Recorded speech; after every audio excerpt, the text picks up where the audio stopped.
Welcome to the 7 Laws of the Learner video series. We're currently in Law 2, the Law of Expectation. And now, here to tell you more about the Law of Expectation is our teacher, Dr. Bruce Wilkinson. Thus far, you should realize the big idea of the law can be summarized by this quote: both he who expects great things of others and he who expects little will receive what he expects. Guy Dowd, who was the National Teacher of the Year, had a great quote about this in one of his books, and he said, "No matter where you grow up, the people around you have a tremendous influence on you. They helped shape and mold your life and your dreams. And when you grow up, you're going to be on someone's list as well." And the issue for the second half is, how do you get on that list? How do you practically do that? And how do you verbalize that expectations? The teacher should influence students' learning by adjusting expectations. Kenneth Blanchard, in his book, The 1-Minute Manager, said, "Everyone is a potential winner. Some people may be disguised as losers, but don't let their appearance fool you." You know, to be quite honest with you, you know when we all need blossoming the most?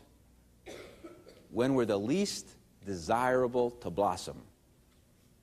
It's when we're in a rut, or we're not particularly likable, that we need somebody to come along and say, "It's okay, I think you're wonderful," and mean it. Well, this is the series on Apple, and our logo of an apple enabled us to draw a couple of cartoons that are really appropriate at this time. Because in a sense, all of us are born as little apple trees. And our parents come along and they water us and they care for us, and we grow and we flourish depending upon how our parents treat us. And then eventually we get transplanted into school, and maybe it's a 5th grade teacher that comes along and loves us and hugs on us and gives us some plant food and cares for us, and we grow a little bit more. And maybe it comes along and it's our coach. We bore our first apple, and we get our first blue ribbon, and we feel like we're ready to conquer the world. As you get a little older, the people who blossom us have to play from time to time a different role, don't they? Maybe that's a college professor who comes along, or a youth pastor, and senses there's some rough edges in us, hinders us from bearing fruit, and clips them off, clips our wings. Some of the people that have helped me the most have been the people who clip the wings, love me enough to clip them pretty hard. What's the goal of it all, though? Isn't that the goal that when we mature is that we will be able to plant little apple trees everywhere we go? Kind of to blossom people? Well, that's what this part of the law is about. How do you do that? Well, let's get into our method. How do you do it? We're just going to expose you to this in the short amount of time that we do have. And we'll deal a lot more with this and give you a lot of specific illustrations in the textbook on the 7 Laws of the Teacher. This is the course notebook that we're dealing with here. Then there's 2 other major resources to this course. One is the course textbook, which we go into these laws more in depth and give you more illustrations than we have time in a seminar setting like this. And then there's a course reference guide. And that's chock full with all kinds of different helps, like how do you read body language? How do you help a student who doesn't want to learn? What are the best introductions, the best conclusions? What are the major sources for great illustrations? How do you make a lesson plan? We're going to get in the nitty-gritty of how do you do it. Now we come to the part in our seminar where I want to teach you how to blossom someone else. If you want to blossom your students or your son or your daughter, how do you do it? Or what about your wife or husband or even the person you work with every day? You're going to find this to be so liberating and so encouraging. Right now, we're in a classroom together, and up on the blackboard are the 5 boxes that are similar to the ones in your notebook. Each one of these represents one of the 5 steps of how to blossom anyone at any time, anywhere. Let's get started. Up in the top left-hand corner, why don't we put down the word teacher? Teacher. And beneath that, You could also use this as a parent, And beneath that, you can also use this as a boss. You could also use it as an employee. Now, what you're going to want to do is the teacher's going to want to reach all the way at the other end, the student, the parent, the child, and so forth. So let's write those names down. Let's put down student, or child, or employee. Now, what do we typically do? What's our normal approach between these people and these people? Normally, we don't blossom. And instead, what we're going to do in this particular law is we're going to equip you on how to take a blossom detour yourself. How to take an ordinary moment in an ordinary day and use it for an extraordinary purpose. Step number one. Step number one is the word examine. Examine.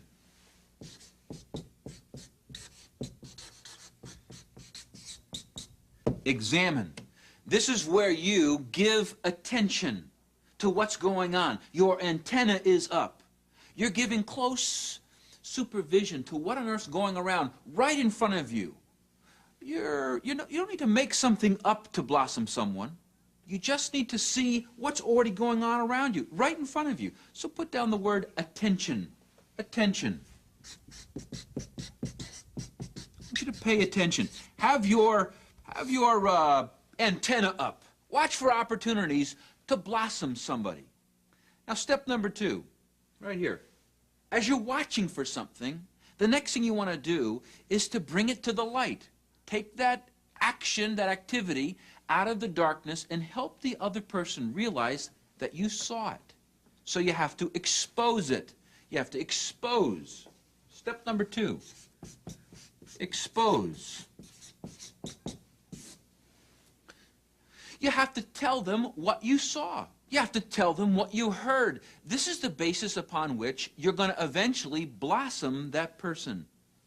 This is where you have to tell them, this is what just happened. You have to let them know you saw it. So put down the word description.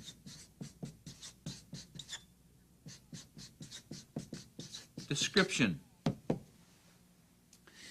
Now, at this point, you can describe something you saw or something that you heard going on in the other room, perhaps. So let's write those two words down. Let's write the words see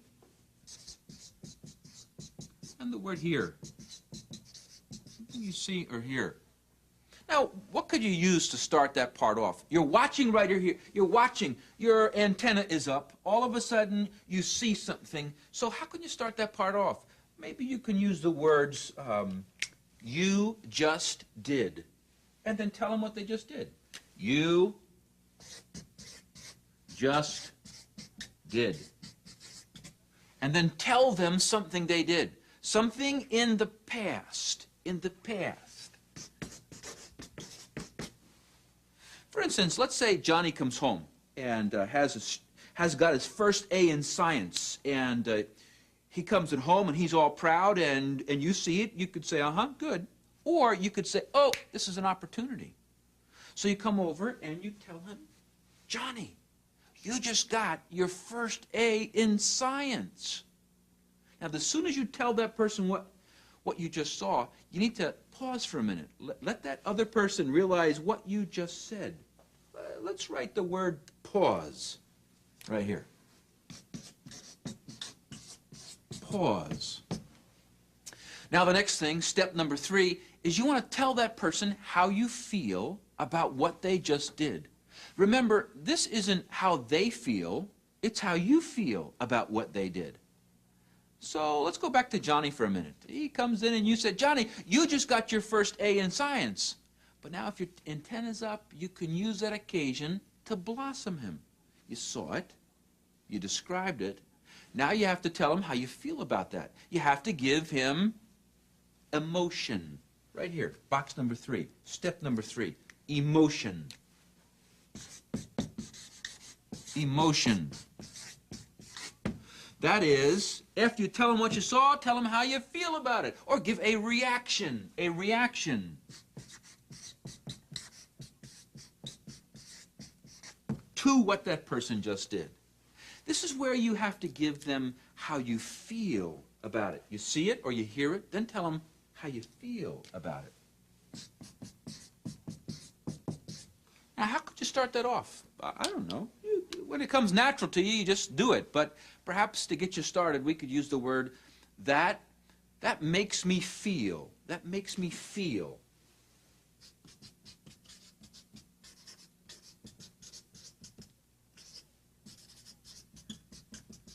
And then fill in the word how you feel. So Johnny gets the A. You told him it. You paused. Then go over to Johnny and say, Johnny, that makes me feel so proud of you, son. That's absolutely wonderful. Now here's Johnny beaming. You know, here's Dad giving a wonderful expression of how his dad felt about the grade. So after that feeling comes out, what should you do? You should pause again. Let that feeling sink in. Let him bask underneath the warmth of that comment. So suppose we better put the word pause here. Now remember, this is something that took place in the past. You saw it happen. You talked about it. Then in box number 3, what you want to do is tell them how you feel about it right now. This is in the present. This is how you feel now about that. So let's put the word present here. Now, you're in a very important box here. This box number 4, step number 4, this is the most important. I want you to star it, circle it, underline it. This is it, gang. This is the important step. Up to this point, you haven't blossomed anyone. What you really have done is given a compliment. Here's what Johnny did. Here's how you felt about it. Wonderful. But you know what? I don't think that a compliment has that much power to influence a person's future. Do you know why? It makes them feel good about something they did in the past, but deep down inside, a person's not quite sure that they can do that again. So what we want to do in this step is not to center on the past, but turn around like this, and to influence the future. It hadn't happened yet. Just don't congratulate them on the past. Bring them over into the future.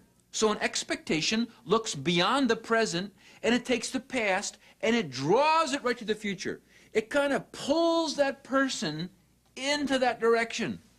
Therefore, take that person's attention off of what they did and redirect it into what they can become. This is an action. This is something in the future out here. And when you do that, when you talk about the future, you know what happens? You just entered blossom territory. What you want to do now is you want to create a dream in the heart of that person for their future.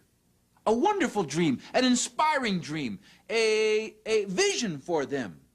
You see, when you blossom another person, you must become, at that moment, a visionary. A visionary teacher, or a visionary parent, or a visionary friend. But you know what a visionary really is? It's a person who can see, isn't it? These are glasses that help my, what? My vision. They help me, these particular glasses, they help me see further down that way. And when you and I become a visionary, we are people who can see something that that person quite can't see yet. We're seeing something beyond the present to something that's yet out there in the future. Friend, I want you to become a visionary.